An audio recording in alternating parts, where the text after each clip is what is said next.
গাজায় চলছে ইসরায়েলের দানবীয় আগ্রাসন। অঞ্চলটি দখলের লোভে মত্ত নেতানিয়াহু মানছেন না কোনো আইন আর বিধিনিষেধ। বরাবরের মতোই সেই হামলাকে চোখ বন্ধ করে সমর্থন দিচ্ছে ট্রাম্পের মার্কিন প্রশাসন। গাজায় ইসরায়েলের চলা এই তাণ্ডবে যুক্তরাষ্ট্রের সবচেয়ে বড় ভয় এখন ইরানকে নিয়ে। ট্রাম্প জানেন, আরব বিশ্ব চুপ করে থাকলেও আয়াতুল্লাহ খামেনির দেশটিকে কোনোভাবেই থামিয়ে রাখা যাবে না, আর হয়েছেও তাই। প্রতিরোধ দলগুলোর মাধ্যমে ইসরায়েলকে এক মুহূর্ত স্বস্তি দিচ্ছে না ইরান। আয়াতুল্লাহ খামেনির এই প্রতিরোধ যোদ্ধাদের ইসরায়েলে হামলা থেকে বিরত থাকতে ট্রাম্পের দেয়া হুঁশিয়ারি বা আল্টিমেটাম কোনো কিছুই কাজে আসছে না।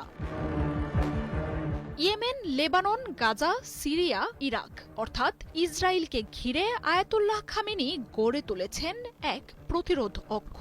ফিলিস্তিনের মুসলিমদের সমর্থন আর ইসরায়েলকে ধ্বংসের লক্ষ্যে গড়ে তোলা এই অক্ষের মূল কারিগর আয়াতুল্লাহ খামেনি। প্রতিরোধ দলগুলোকে অস্ত্র থেকে প্রশিক্ষণ সবকিছুই আসে ইরানের হাত ধরে।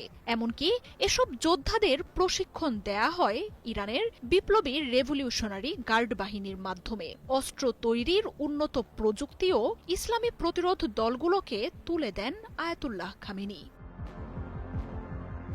প্রতিরোধ দলগুলোকে নেতৃত্ব দেওয়ার কথা কখনোই স্বীকার করে না ইরান। তবে এসব দলগুলো যে আয়াতুল্লাহ খামেনির নির্দেশকেই শিরোধার্য মেনে নেয়, সেটা পশ্চিমাদের কাছে অজানা নয়। ইসরায়েল আর যুক্তরাষ্ট্রকে দমনের সব দিক নির্দেশনাও আসে ইরান থেকেই। আগের মেয়াদে থাকা বাইডেনের পর এবার ট্রাম্পের প্রশাসনও ক্ষমতা নেয়ার পর থেকেই উঠে পড়ে লেগেছেন ইসরায়েলকে রক্ষায়। আর নেতানিয়াহুর সবচেয়ে বড় শত্রু ইরানকে দমনে চেষ্টারও কোনো ত্রুটি করছেন না তিনি। ইরানের হয়ে ছায়াযুদ্ধ চালিয়ে যাওয়া প্রতিরোধ শক্তিকে দমনে ইয়েমেনে এক প্রকার যুদ্ধই শুরু করেছেন ট্রাম্প। তবে সফলতা তো নয়ই, উল্টো ইয়েমেনের প্রতিরোধ যোদ্ধাদের হামলায় চোখে মুখে সর্ষে ফুল দেখছে মার্কিনিরা। ইরানের উপরও হম্বিতম্বি চালিয়ে যাচ্ছেন ট্রাম্প। প্রতিরোধ দলগুলোকে সহায়তা করলে ইরানকে চরম পরিণতির হুঁশিয়ারি দিয়েছেন।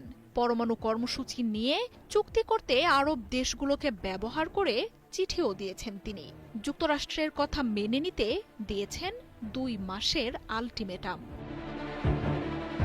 তবে ট্রাম্পের মতো জোর জবরদস্তি করে নয়, বরং দৃঢ় এক বাক্যে ট্রাম্পের সব হুঁশিয়ারি উড়িয়ে দিয়েছেন আয়াতুল্লাহ খামেনি। নাকচ করে দিয়েছেন ট্রাম্পের আলোচনার আহ্বান, বরং জানিয়ে দিয়েছেন ভয়, ভীতি বা হুঁশিয়ারি দেখিয়ে ইরানের কাছে পাত্তা পাবে না যুক্তরাষ্ট্র। গাজায় হামলার জবাবে ইসরায়েলে আরও ভয়ানক হামলা শুরু করেছে প্রতিরোধ যোদ্ধারা। ট্রাম্প বলেছিলেন, ইয়েমেনের প্রতিটি হামলার জন্য ইরানকে দায়ী করা হবে, আর এর জন্য কঠোর পরিণতি ভোগ করতে হবে আয়াতুল্লাহ খামেনির দেশটিকে। তবে সেসব হুঁশিয়ারি উপেক্ষা করে ইরানের দিক নির্দেশনায় ইসরায়েলে আরও ভয়ঙ্কর ও শক্তিশালী অস্ত্রের হামলা চালাচ্ছে ইয়েমেনের